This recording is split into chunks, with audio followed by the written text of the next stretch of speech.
Hello and welcome to Enlightened Empaths, a community for the spiritually awakened. How are you, Denise? I'm good. How are you doing? Good. We are talking this week about an exciting interview we're going to bring to you next week that Denise and I recorded with Anodea Judith on her new book, Charge and the Energy Body. It's a fascinating read. We go in depth with the author in our interview that you'll hear next week. But we thought to lead up to that exciting interview, we would talk a little bit about chakras and the empath and what it means to feel a charge in your energy and in your chakras in particular, and some different highlights that Denise and I took from the book. I also asked Denise if we could do this show before we share the interview because Denise had some recording issues when we had Anodea on, and so she was with us on the recording, but we couldn't hear you and we couldn't hear your input, and you had done such wonderful prep work and had written such great questions for her, and I hated that you couldn't share in on that interview. So I thought this would give the two of us an opportunity to talk about the book with everyone as well. Thank you. And it also, if someone is interested in reading the book before she comes on, to be able to follow along or feels inspired to do more research on the book. It was a very fascinating interview and brought light to a lot of things about the chakra system that I really was unfamiliar with. So it's a fun conversation. Yeah, I love Anodea Judith. If you guys haven't heard of her, her famous book is Wheels of Life, which is really, in my opinion, the go-to book for chakras. So for me personally, it was just a huge honor to get to speak to her. What I took away from her newest work, Charge and the Energy Body, was this idea that we have this charge of energy that flows throughout our body constantly, and it's looking for opportunities to express itself through the chakras. And when those opportunities to express itself are suppressed, we get a block. And that's when our chakras feel stuck or stagnant or blocked. And in her book, she explains that when this happens repetitively in childhood, what it does is it creates a trigger point for us in adulthood. So say, for example, as a child, you were never allowed to be heard. Every time you attempted to speak your truth, you were not heard, diminished, told to keep quiet. That charge of energy trying to express itself through your throat chakra, the chakra of communication, would then create a block there, which means that in adulthood, when it was your time to speak and be heard, say at a presentation or a job interview or an important discussion in a personal relationship, you might freeze up, you might tense, you might get anxious or nervous at the thought of just communicating with this person. You might get a sore throat. You might feel your throat tighten up to the point where you feel that you actually can't speak. This is an example of a blocked chakra that has its origins in a childhood issue that has now become a trigger point. And I thought that was one of the most interesting parts of her book. Very much so. And I also love that in her book, she does give some examples. She gives a lot of examples and activities and things that you can do to actually activate that charge or discharge the energy, which was another very interesting part of, yes, we're always trying to raise our energy, raise our vibration, spin our chakras, shut our chakras down. But when she was talking about that blockage, how important it is to find a way to discharge that so that it doesn't, as you say, stay stuck and cause physical reactions or limit the true potential of what that chakra does for us. Right, exactly. And is that this charge that's trying to express itself through your chakras, when it's blocked, the best way to heal that blockage is to simply give it attention. Mm-hmm. So to me, what that looks like, and I'd love to hear what it looks like to you, Denise, but to me is if you have a fear, like let's go back to our throat chakra example. Let's say that you have to go into work next week and tell your boss that you're quitting or resigning from your job. And the thought of that makes you really tense and nervous. And every time you think about it, your throat kind of tightens up. Maybe you get a little tickle in your throat or a sore throat. And you don't even want to think about it. And so you pull the Scarlet O'Hara and you're like, oh, I'll just think about that another day. One of the best ways to release that block is to sit with that anxiety, to sit with that fear, and to give it the time and attention it deserves, and just sit with it and say, what are you trying to tell me? What are you so worried about? Where is the fear? Once we give that fear the attention it's craving, that's one of the best ways to release that blockage. And you can give it attention by listening to it, by role playing. You know, like you could call up a friend and say, hey, I've got to have this really uncomfortable conversation with my boss. Would you mind just being my boss and helping me process what I'm going to say? Or you can journal and write out what you want to say. You can even have a dialogue with your fear. So often spiritual books tell you to write to your spirit guide, write to your angel. But what about writing to your fear and just saying in your journal, dear fear, what do you want me to know? Right. How did you think, like, how does that look to you when you think about listening to your anxiety or your worry? How do you do that? Well, I think a really valid point is how closely related it is to that mind-body connection that we do manifest, not only through our chakras, but other, aches, pains, colds, but it does. It's in the energetic center of which chakra it's in. But as far as having to get that out, and that's one of the things that I love that she really talked about, was how important it is to discharge that out of your body, from the interior of the body to the exterior environment. And we can do that exactly what you just said, through self-expression, through creativity, through physical and mental activity. But releasing that is so important. And one of the really basic examples she gave was exhaling, like exhaling that air out. Expressing yourself exactly what you're talking about, whether it's talking, yelling, screaming, singing. You have to get that pent-up energy out, or it's going to either manifest in something else, or I just picture this little cluster growing. Isn't that I think that's a weird way to look at it, but I just feel like it just simmers, it just sticks there, and we have to shake it up and get it out. Image. Mm-hmm. And I mean, she mentioned the importance of creativity, and which makes sense, because we're triggering those same synapses in our brain when we're creative, as trusting our intuition, and it's so important.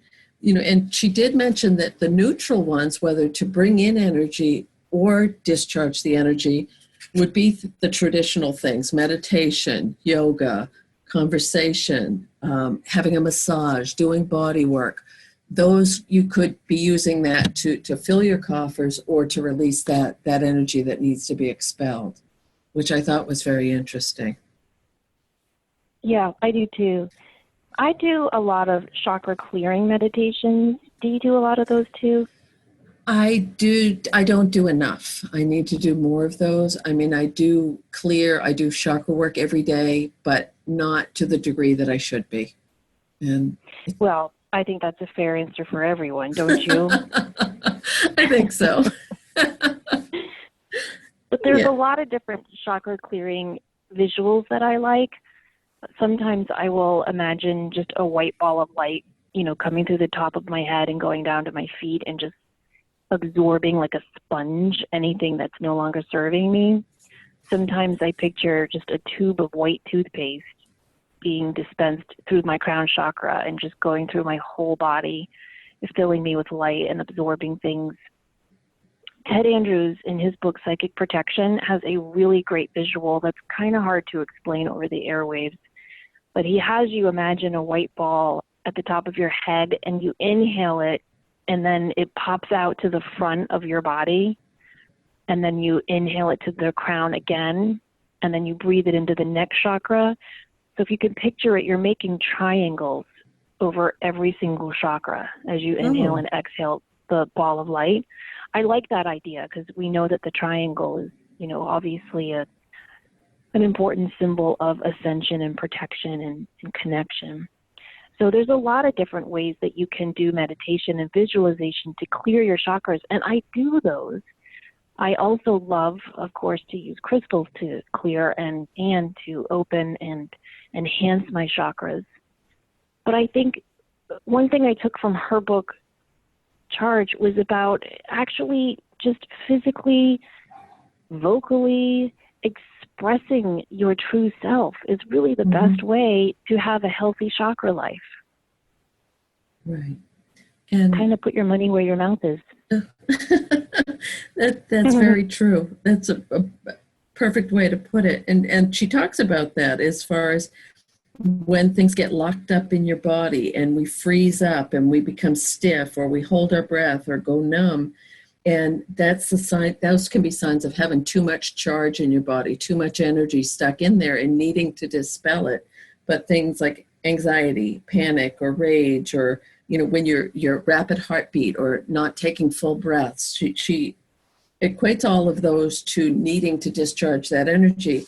And the main ways to discharge energy are through your mouth and your limbs, and then through your genitals. She mentioned that as well.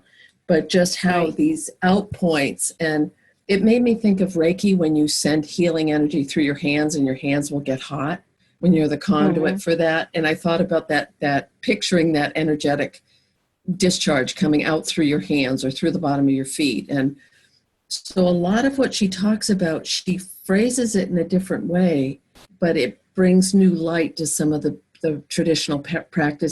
Let's start at the root chakra and talk about things and symptoms people can look for if those chakras are blocked. Yes. So if the root chakra is our center for safety, grounding, protection, feeling safe in our home, in our body, feeling safe with our finances, a blocked chakra can look like constipation, lower back pain, or even down into leg pain. A blocked root chakra can also manifest as chronic worry about finances, which can have an overall impact on health in general. Am I missing other signs for a blocked root chakra? No, I think that you covered that beautifully. Okay, I'm sure I'm missing some things, but that's the general ones. The sacral chakra right above the root chakra is orange, and that's our center for creativity and birth and rebirth. It's also where we hold our body image. So if you've ever been sexually abused, often that will manifest as a blocked chakra in that area, or assaulted.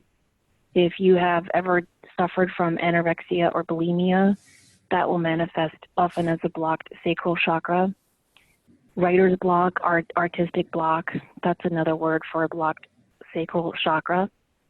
And so some wonderful ways to unblock that chakra would be creative expression, and would also be I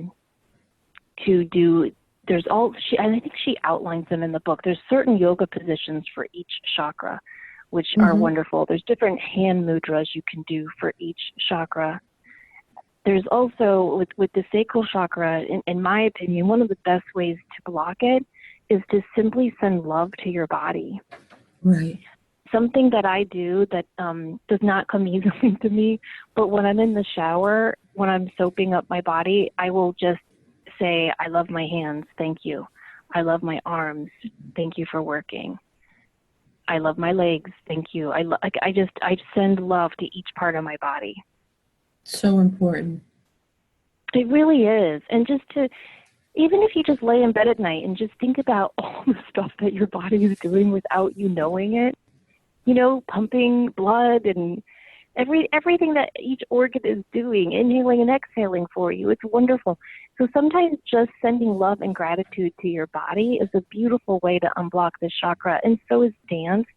Expressing yourself through dance is really, really good. They had older people take dance lessons, and elderly and senior citizens, and they said it was the increase in cognitive functioning from dance was faster and higher than any other form of exercise that they've used. And they would change up the dance steps, and plus it makes you feel good. That's an instant way to raise your vibration. And it's funny because I used to love, love, love to dance. And over the years, I haven't. But I turned on some old music the other day and I started to dance. And I felt like Elaine from that old Seinfeld episode, Right. just spastic. And I thought, okay, this is a goal for the summer, is to get the movement back, to get that flow, to get that ease of, and that it's an excellent way to reconnect with your carbon-based body. Yes. Yes. Oh, we didn't mention ways to unblock the root chakra. Oh, okay. One of the best ways to unblock the root chakra is just called earthing or grounding, where you just consciously walk around and ground your energy. You can do this by walking barefoot in your yard, by gardening, or simply by standing and imagining tree roots coming out of the soles of your feet. If finances are what's causing your blocked root chakra, even just putting your change in a cup at the end of each day has been known to help people feel safer and as though they are taking some action towards creating more abundance. You can create a crystal abundance grid to emphasize that you're growing your finances. Go ahead. Oh, I was just going to add, and I add this every show, but the gratitude piece for being, I have enough to eat, or I have a roof over my head, or money is flowing to me. I am worth this. That the affirmations that go with abundance and prosperity and finances are huge. They're big work. But that it is interesting that's my default position with my lower back. And I do have like crushed discs and all kinds of actual physical stuff. But when I'm stressed about security or stability, that's immediately where it goes. And that's what I love about this. Is it's really fun when you start paying attention how fine-tuned our chakras are to let us know what's going on in our head. Right. Because so often we're not aware of it because we don't want to think about it. We don't want to think about the fact that we're worried about money or we have an issue connected to our body from years ago that we pushed away. It's not fun to focus on those things. And so we do tend to push them down. I did a reading today for someone and their father came through.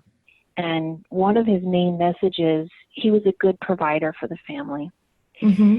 But one of his messages was, I spent 35 years worrying about money while I worked my you-know-what off.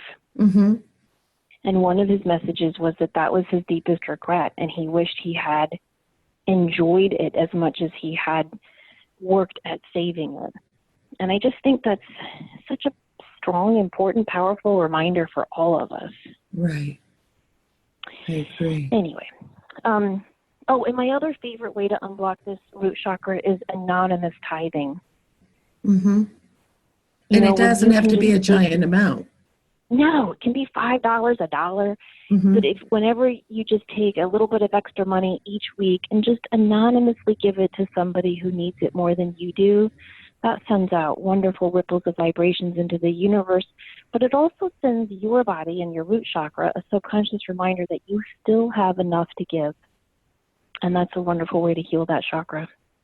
Okay, skipping around, back up to the solar plexus chakra, which is yellow.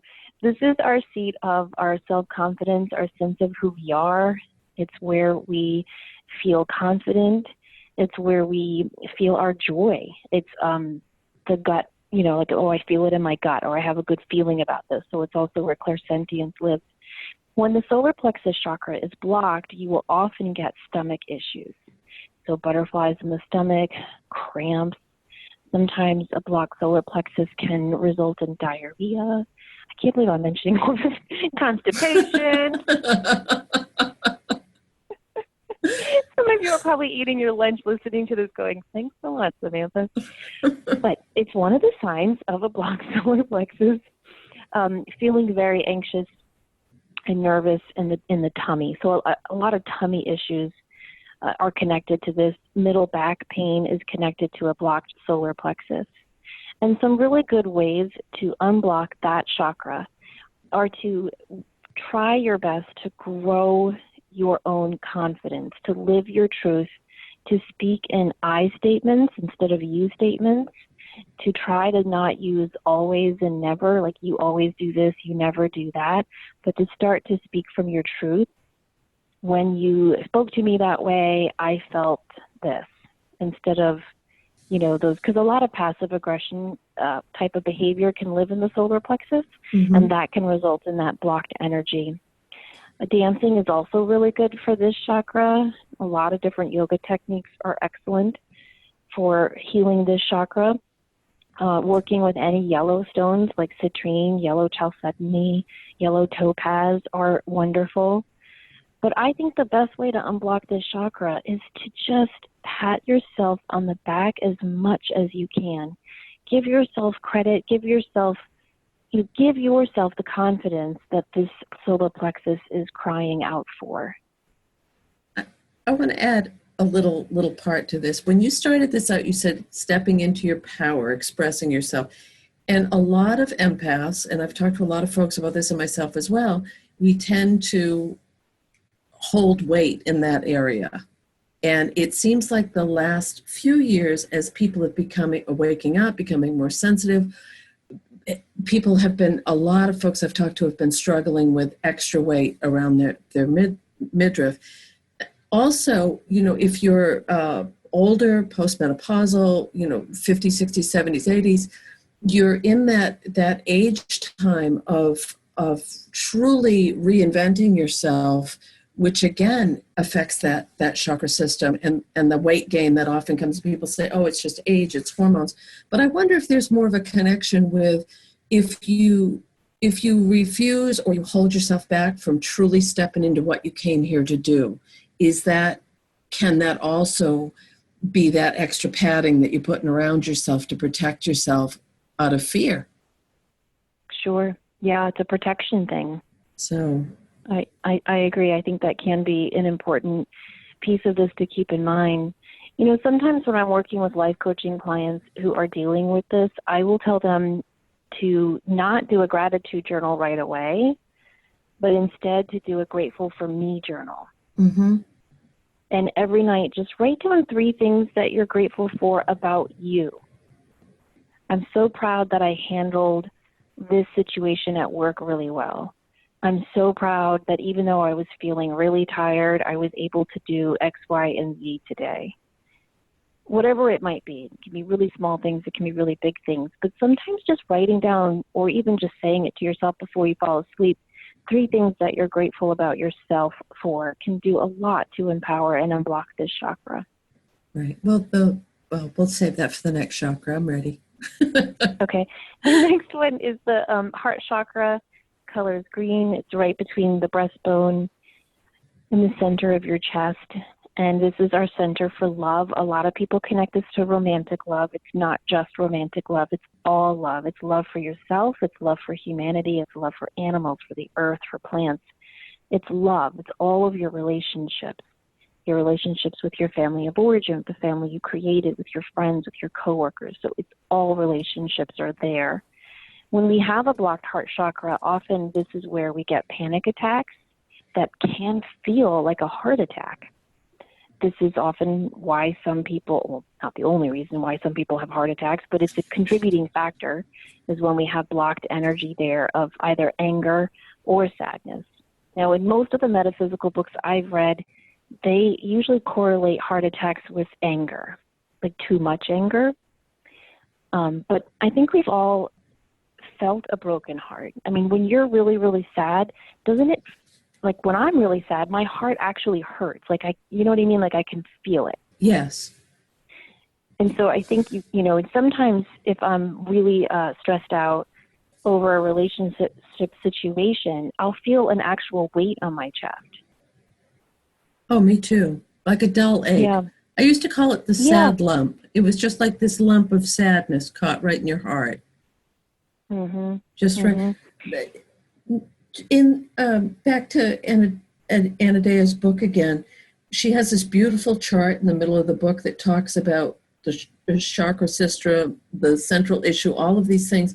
One of the things she mentions about the heart chakra, if an excessive characteristic can be about codependency or poor boundaries, jealousy, narcissistic behaviors, and deficient characteristics for the heart can be shy, lonely, isolated, critical. And I think that makes perfect sense, because as empaths, we feel everything at such an intensity that it's almost similar to what I've said about different people. There's no lukewarm. We're either all in, feeling it, deeply sensing it, or we tend to withdraw it because it's too much.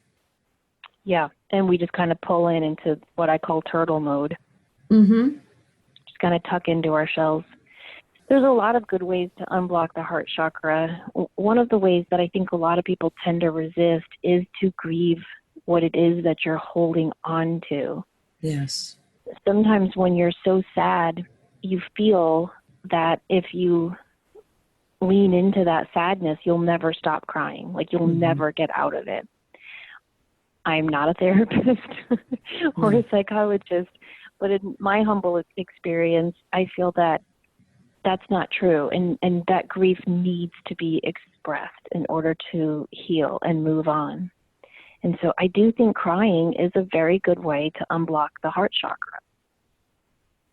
I don't know if I shared this before, but during a very transitional time in my life, my boys were quite young, and I used to get up early, and I would before the boys got up, I was all alone, and I would set the timer on the stove for 15 minutes because I knew it was, get the kids up, get them to school, go to work, make dinner. It was like 24/7. And I would set it for 15 minutes, and I would cry and scream and hit pillows and just sob. And then when the timer went off, it sounds a little neurotic now, but I would just say, okay, Denise, buck up, shut it off, time to get on with the day. And I did that every day for a long time because I had to get it out. It wasn't an option to just fold. And I think for so many people who are listening to this, we need to feel the grief, whether it's through someone we've lost or a situation in our life or where someone has pulled the rug out from under us. But it doesn't, exactly what you just said, it doesn't have to take over your life. You can control it. You can still express those emotions. You can still get them out, but you don't have to let it keep you completely debilitated if that's not a choice. Right. Thank you for sharing that story. I think that's really helpful, and I think that's a wonderful thing that you did, for a gift not only for yourself but for your boys too, because it helped you to heal and move on so you could be the mom that they always needed and that you always were. Well, thank you. But at the time, it was that complete place of being overwhelmed, not knowing what to do, feeling adrift. I mean, I know so many people are in transition right now that when you're at your wit's end and you don't know what to do, someone else knew someone who would just go and run as fast as they could. They would go and run and run and run and come back exhausted and just feel like, okay, now I can get on with the day. So whatever your own personal method is to release that, as Anadea would say, that charge that's stuck in your body, but especially as empaths and as sensitives, that heart, really, we need to keep our hearts clear because love is it's going to heal us, but it's also, I think, what we need for each other right now and for the planet. I agree. I think some other great ways to unblock the heart chakra are to practice self-care, self-nurturing, and self-love, but to also have human touch. As simple as it might sound, get a massage, get a manicure, have some Reiki done. A 30-second hug a day. I'm sure you guys have seen all those studies that go around social media, but it's a proven benefit. If you hug someone for 30 seconds, it sends oxytocin, am I saying that right? All throughout your body, and it makes you feel connected and happier. And I also think, go ahead. No, I was just going to mention like babies with failure to thrive if they're not held enough, and then old people who are isolated and lonely and have no physical touch. It's that same, both ends of the spectrum, it's the same result. Right. And I think too, having days set aside where you are just nurturing yourself, whatever that might look like, they're called now shouldless days, where you have days where there's nothing you should do, where you're just taking care of yourself and doing whatever that means to you. I think that's really important to help the heart chakra. There's also been so many studies done that show when we are giving back to others in meaningful ways, it actually impacts us in very, very beautiful, loving ways and helps to empower our heart chakra. Mm-hmm. I also believe it works on the solar plexus as well. I was listening to an interview Lynn McTaggart did on one of her new books called The Power of Eight. Mm-hmm. And she works with these groups of classes on her website, and she has people focus with their intent through prayer or meditation on praying or intending good things for other people in the group. And she has done all these studies on how when you are giving back to someone else, whether it's volunteer work or just saying a prayer for someone or just sitting in meditation and sending someone good energy, that it has a boomerang effect and it comes back and it fills you with that love. Right, that ripple I think, effect. Yes. yeah, there's a lot of great yoga poses. I like the fish pose for opening up the heart chakra. I think affirmations of self-love and love for others can work beautifully. There's that wonderful Buddhist prayer where you send love to everyone. And so I think there's a lot of lovely ways to heal and cleanse and unblock the heart chakra. But I really do think just getting that grief out is the most important. And Louise Hay with her mirror work, where you look yourself in the face and you say, I love you, like you look yourself right in the eye in the mirror. And that can be very uncomfortable if you're not feeling in a good place with yourself. Yes.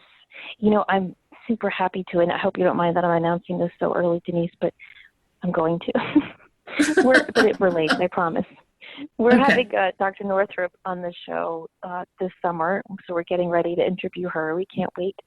And I was listening to some of her interviews just, for show preparation.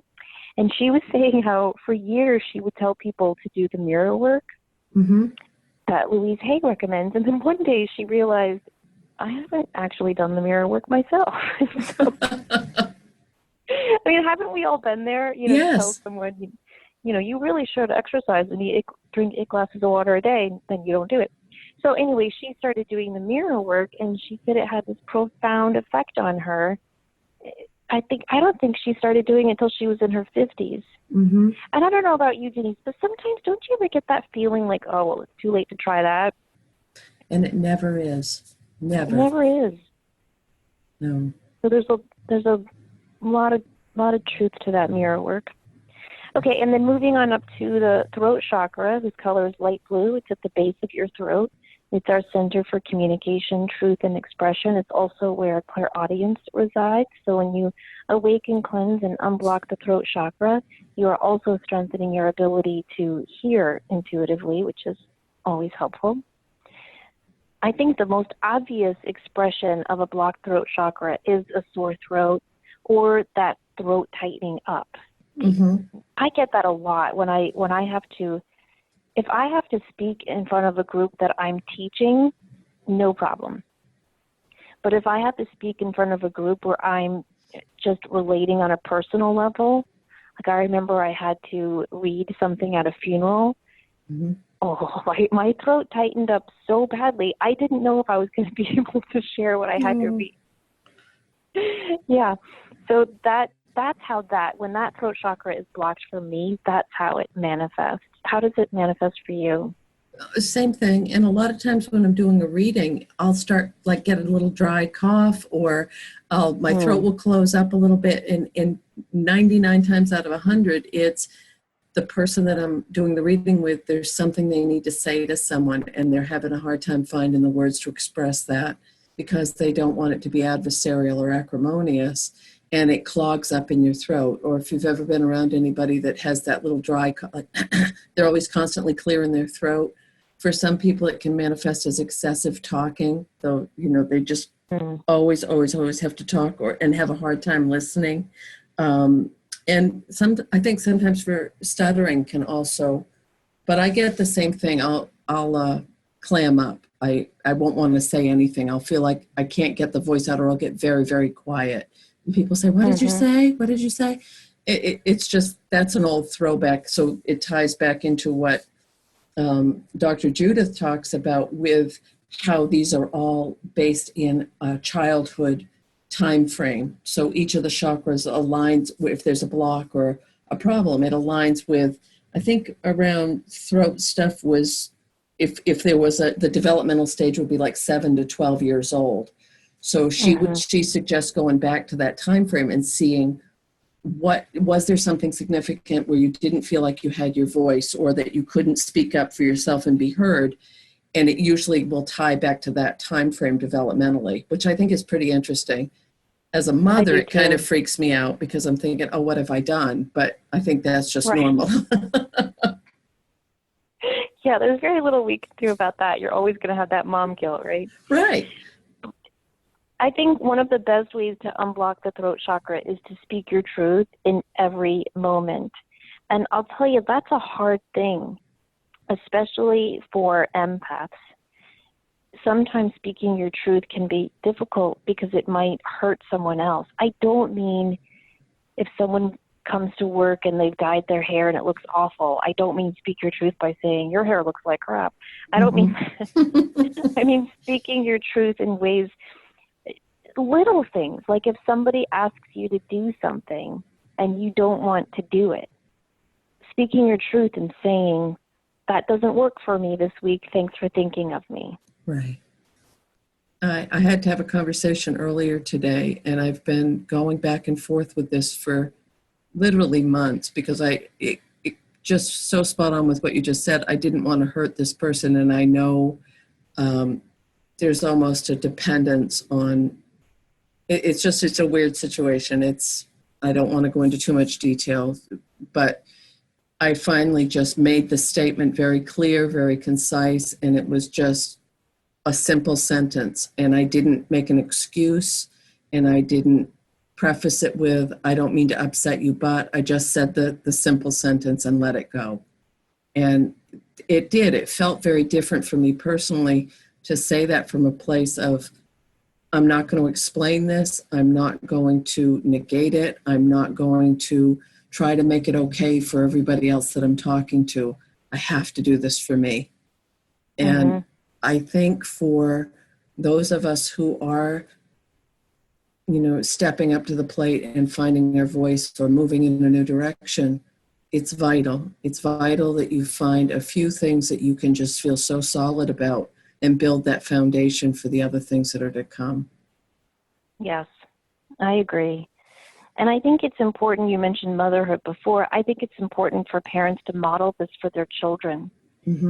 My daughter just had an experience with throat chakra stuff. We finally finished up the school year, and her friend was throwing an end of the year pool party, and all the girls were sleeping over, and she was really excited.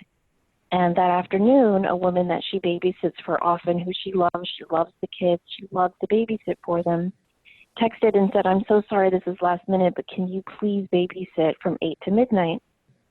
And my daughter said to me, what do I do? And I said, well, do you want to babysit or do you want to go to the party? And she said, I want to go to the party. I said, well, then tell her you already have plans. And she said, but I feel bad.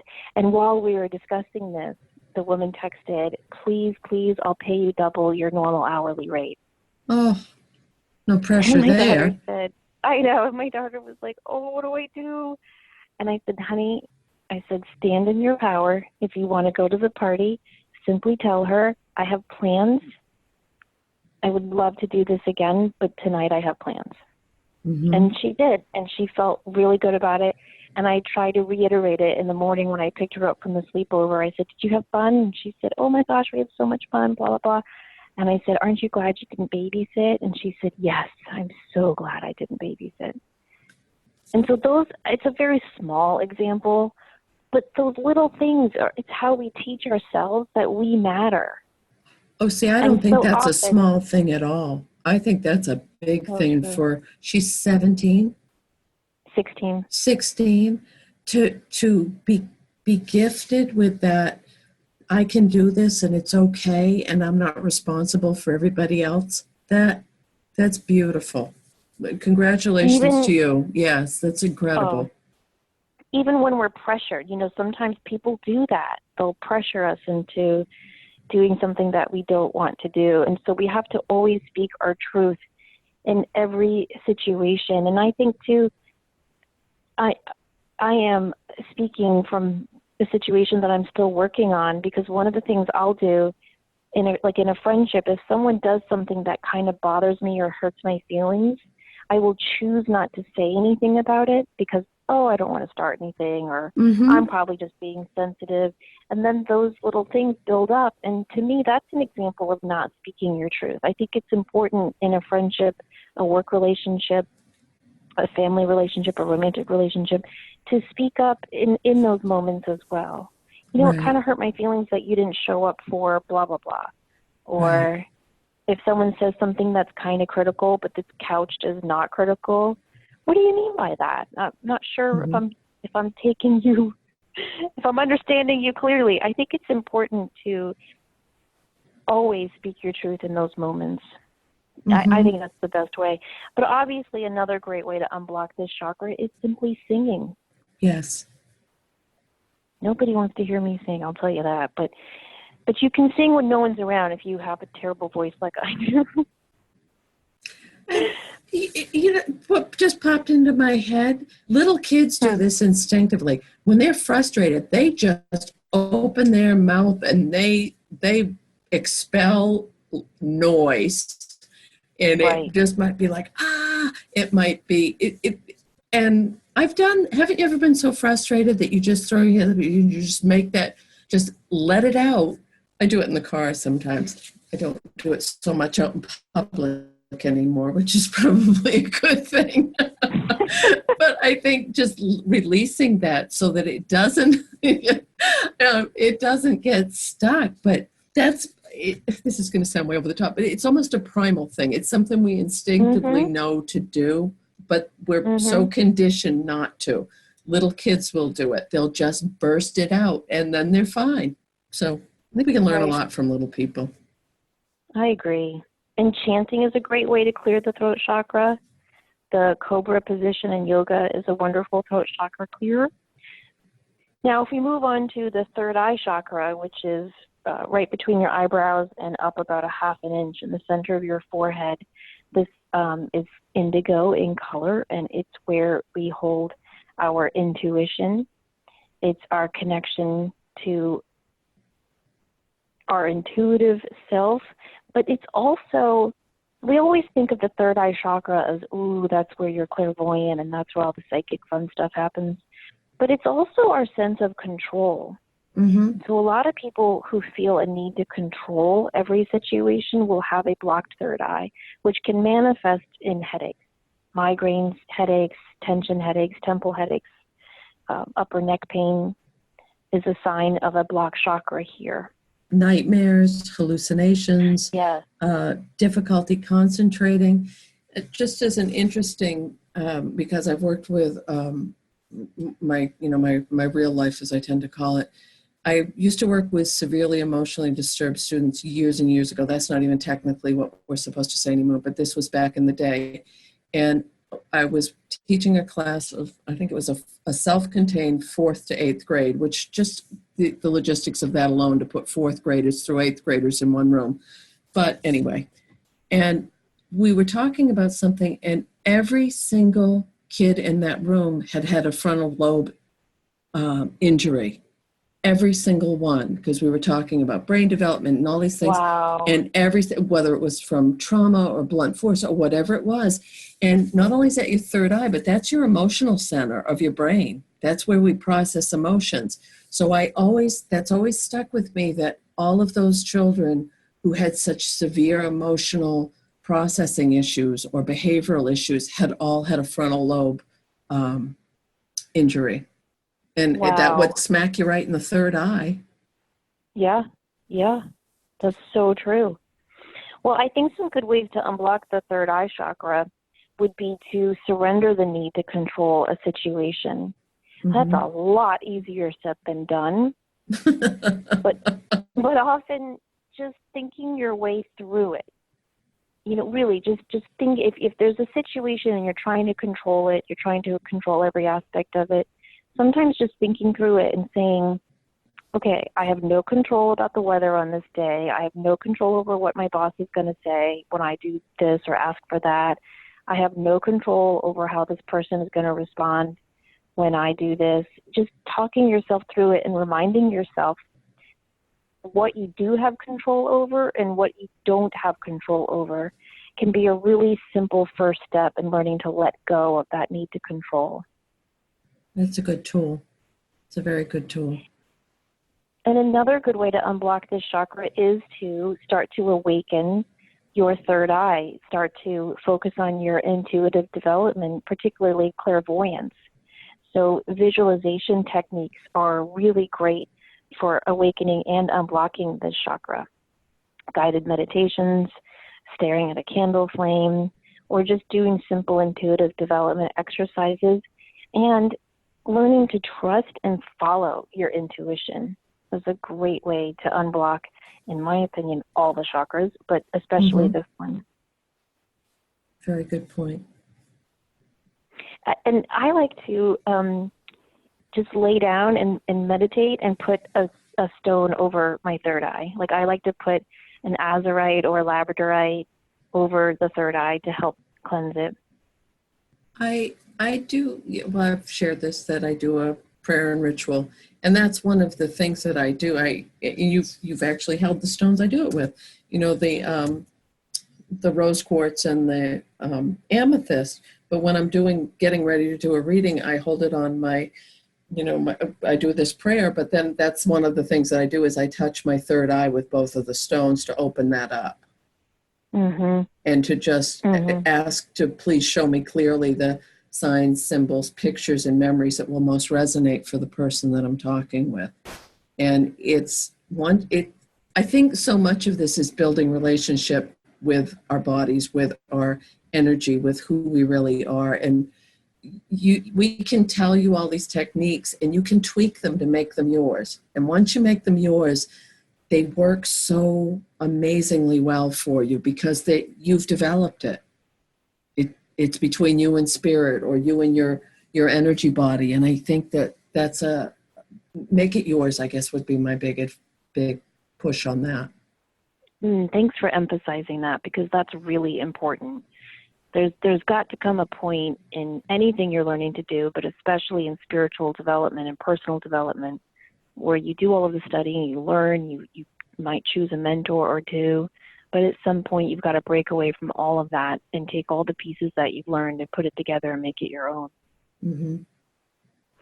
So the crown chakra is the seventh chakra. It's right at the top of your head, and it's the center of our connection to spirit, our connection to all that is, our connection to something higher than ourselves.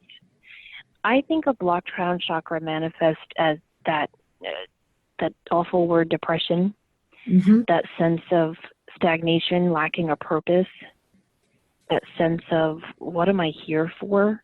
Some of those bigger questions that we tend to deal with, especially as we get older. Right.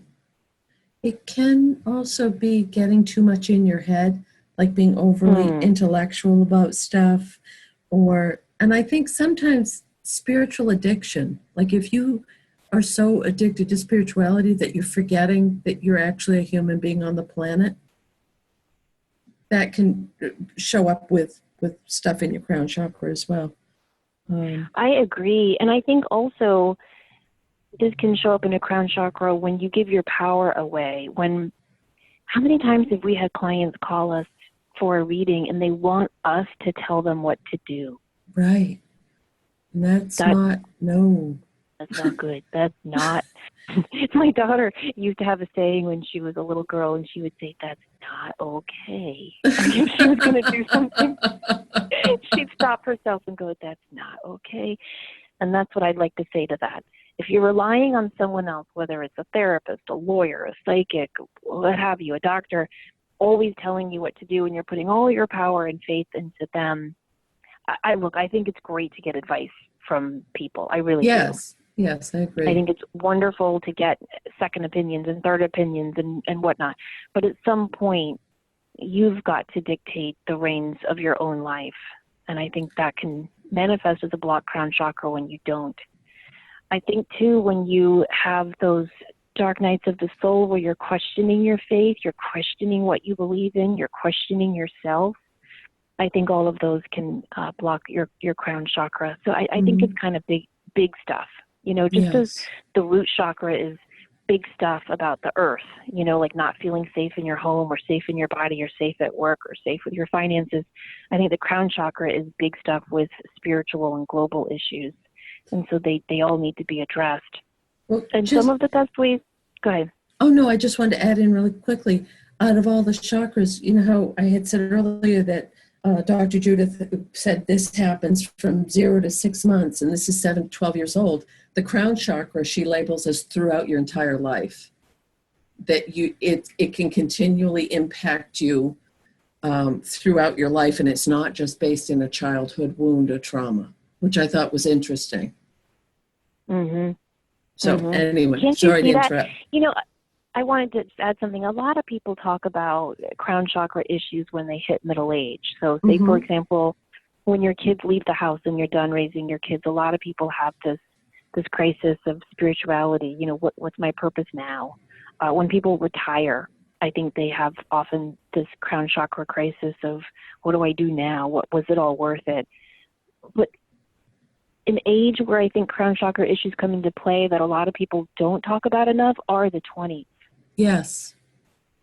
I was thinking, my middle daughter graduated from the 8th grade, and I was sitting at her graduation, and I was thinking, it's kind of sad that we stop doing all of this stuff when people are 21.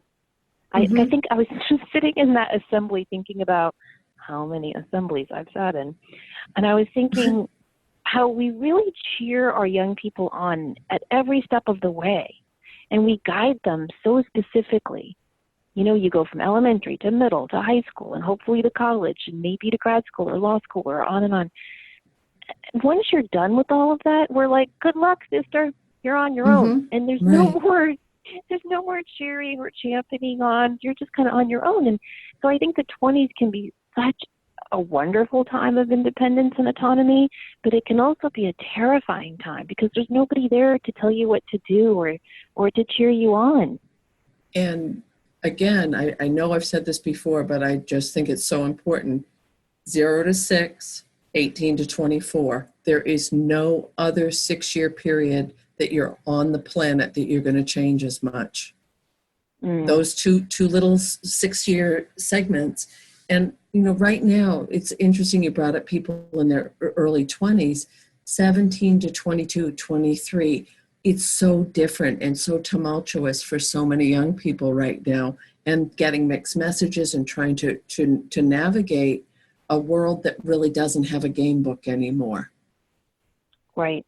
Right. But you're right that, and interestingly, there was, I've watched this pattern over the years because I love demographics and what people do and behaviorism and all those things.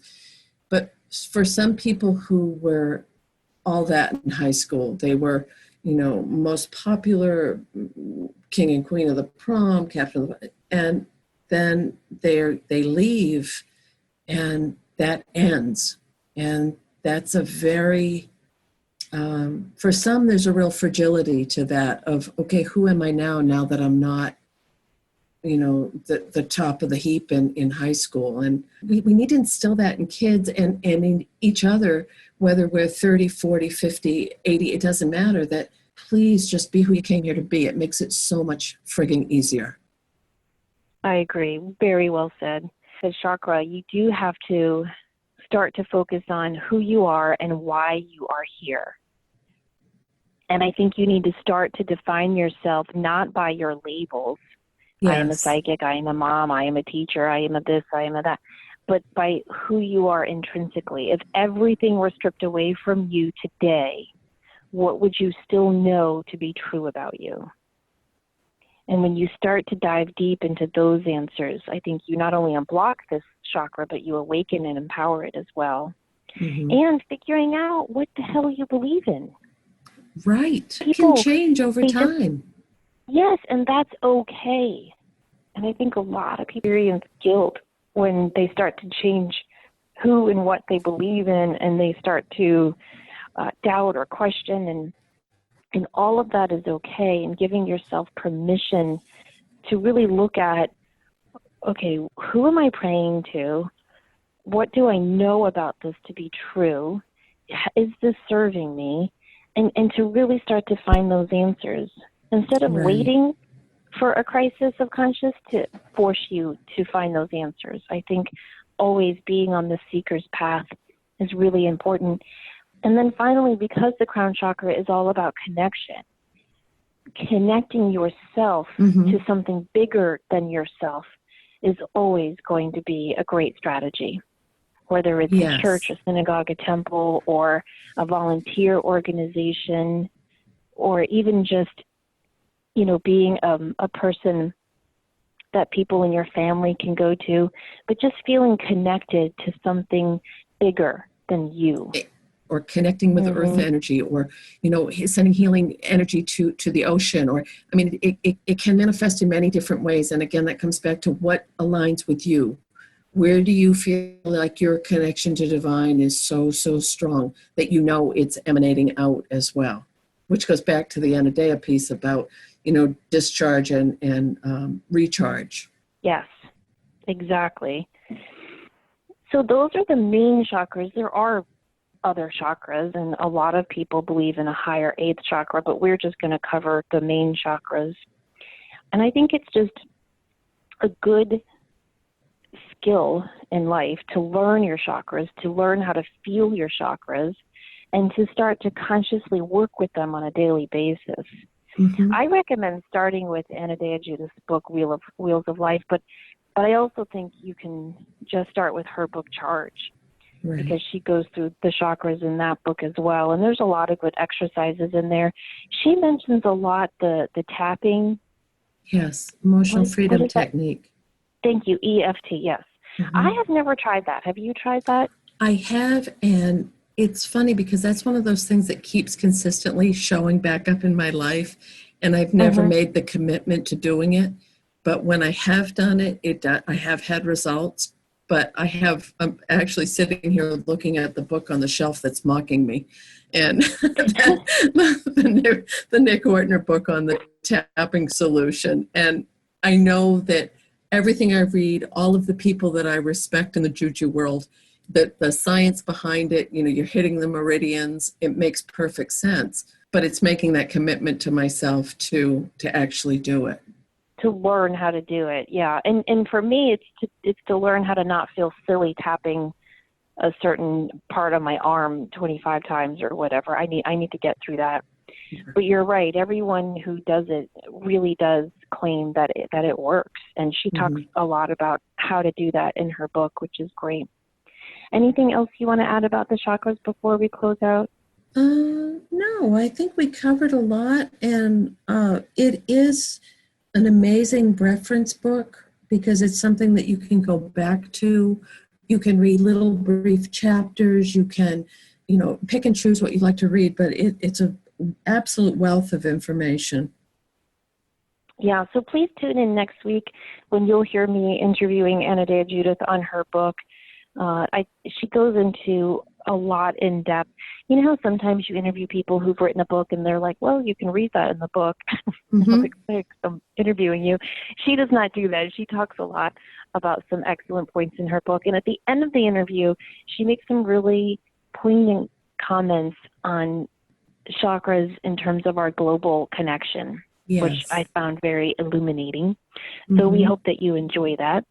We're going to be bringing you soon our Community Connection show for June.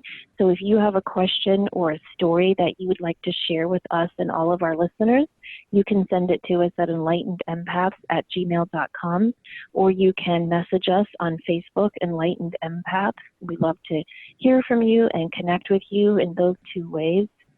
If you have a moment this week in your lovely summer, we hope that you'll take some time to leave us a review on iTunes because it helps other people find us. And if you like our show, please consider telling a friend to join us on the podcast so we can grow our community of enlightened empaths. In the meantime, we hope that you have a beautiful, wonderful week filled with self-love and love for others and connection. Don't forget to show up, do great work, and share your light. Bye-bye, everyone. Bye.